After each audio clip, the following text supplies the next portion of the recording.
तो बच्चों, जैसे कि प्रीवियस वीडियो में हमने पढ़ा था कैपेसिटर के बारे में, तो आज हम पढ़ने वाले हैं इससे रिलेटेड एक इम्पोर्टेंट टॉपिक जो है कॉम्बिनेशन ऑफ कैपेसिटर, जहाँ पे हमारे पास दो तीन कैपेसिटर होंगे, उसे हम दो तरह से कंबाइन करने वाले हैं।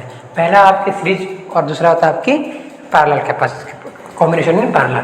ठीक है, तो पहले हम पढ़ने वाले हैं कैपेसिटर इन सीरीज कनेक्शन में क्या होता है। तो सीरीज में क्या होता है, सोचो मेरे पास तीन कैपेसिटर है C1, C2 और C3। तो इसे क्या करने वाला, एक जो एंड है कैपेसिटर की वो ऐड होगी पॉजिटिव से और दूसरा जो एंड होगा उसको ऑपोजिट से यानी कि नेगेटिव चार्जेस से। कैपेसिटर इन सीरीज में क्या होता है, एक कैपेसिटर की एक एंड पॉजिटिव से और एक एंड नेगेटिव से कनेक्ट होता है, इसका भी सेम है। तो जैसे ही यहाँ पे पोटेंशियल अप्लाई होने वाला है, ठीक है, एक बात ध्यान रखना, जैसे ही यहाँ पे पोटेंशियल अप्लाई होने वाली है तो जैसे ये सोचो ये वाला लेफ्ट वाला पॉइंट, ये अगर पॉजिटिव चार्ज बनता है तो उसके ऑपोजिट जो प्लेट है उसमें नेगेटिव चार्ज बनेंगे। सिमिलरली इसकी जो ऑपोजिट है इसमें पॉजिटिव और इसकी नेगेटिव, इसमें पॉजिटिव इसकी और नेगेटिव। तो सबसे जो इंपॉर्टेंट बात है जो आपको ध्यान रखने वाली होती है वो होती है कैपेसिटर इन सीरीज में आपके जो चार्ज बनते हैं, जो चार्ज होता है, चार्ज हमेशा सेम रहता है।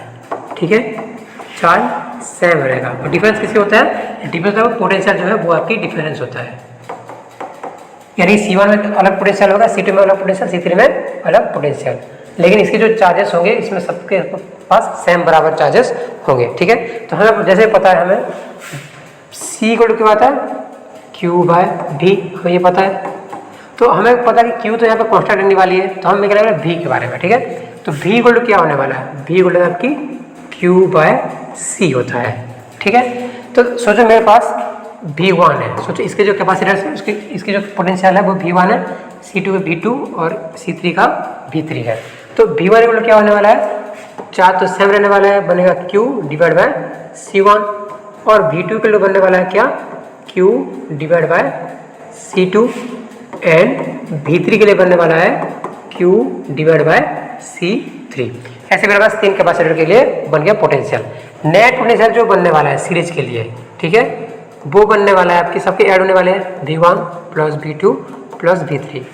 ठीक है, अब मैं वैल्यू ऐड करता हूँ, सोचो तो V इक्वल क्या होने वाला है, फिर V1 इक्वल कितना है आपकी Q/C1, V2 का वैल्यू कितना है Q/C2 और V3 का वैल्यू है आपकी Q/C3।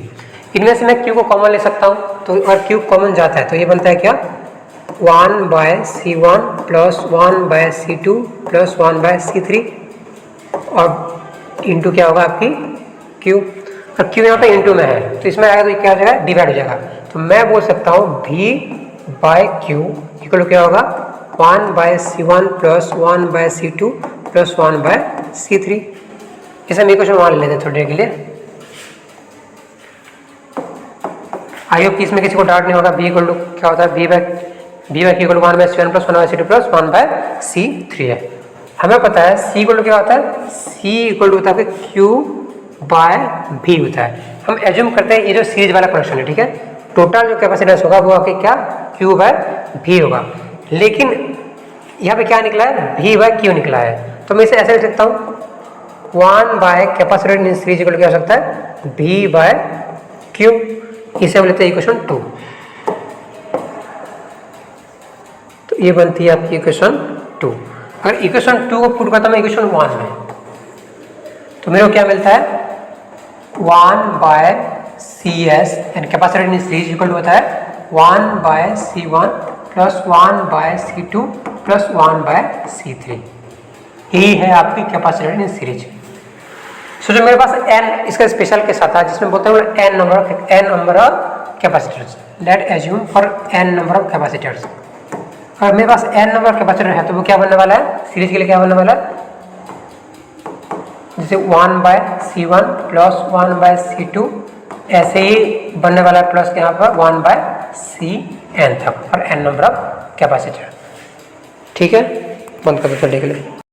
जैसा कि पिछला वीडियो में हमने पढ़ा था कैपेसिटर इन सीरीज के बारे में, तो मैंने वहाँ पे कहा था कि कैपेसिटर इन सीरीज में जो चार्ज जो होता है वो सेम होता है और पोटेंशियल डिफरेंस होता है, लेकिन इसमें इसका उल्टा होता है। इसमें क्या होता है, आपकी जो चार्ज जो है वो डिफरेंट होगा, ठीक है, और पोटेंशियल जो है वो सेम रहने वाला है, पोटेंशियल सेम रहेगा।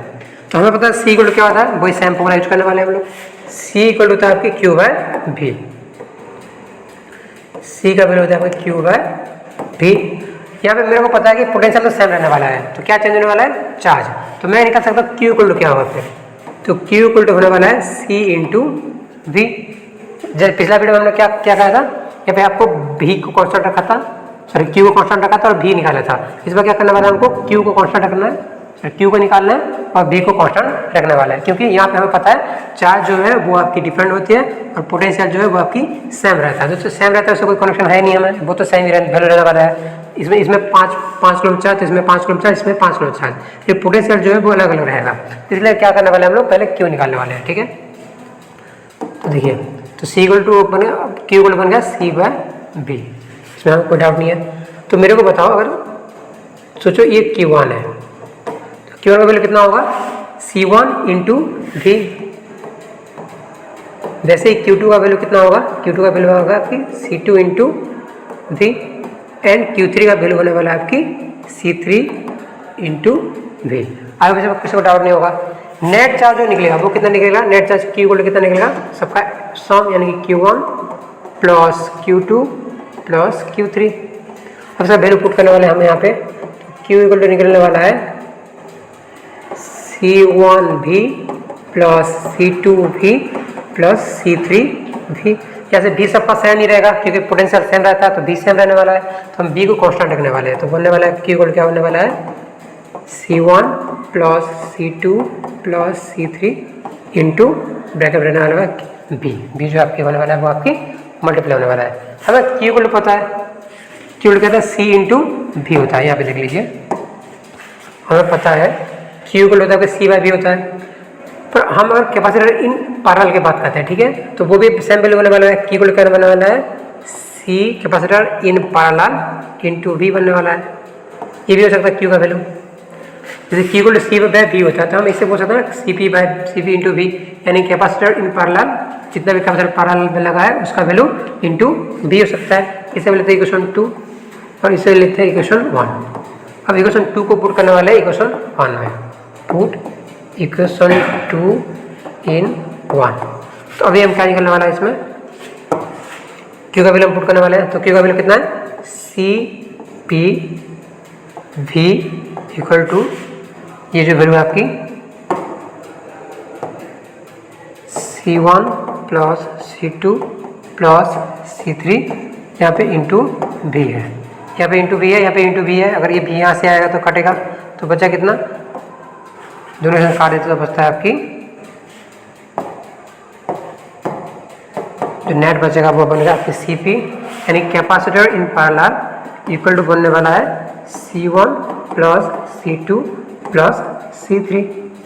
ठीक है, ये आपकी इक्वेशन बनने वाली है कैपेसिटर इन पैरेलल की। सोचो मेरे को अगर n नंबर ऑफ कैपेसिटर निकालना है तो उसका फॉर्मूला क्या होने वाला है, capacitor in parallel for n number. ठीक है, ये n नंबर कैपेसिटर के लिए, और n नंबर कैपेसिटर ये क्या निकलने वाला है, C1 plus C2 plus C3 plus dollar up two plus Cn तक। ये है आपकी n नंबर कैपेसिटर के बारे में। तो फिर अगले वीडियो में हम पढ़ने वाले हैं कैपेसिटर सीरीज और पैरेलल में क्या क्या डिफरेंस होते हैं।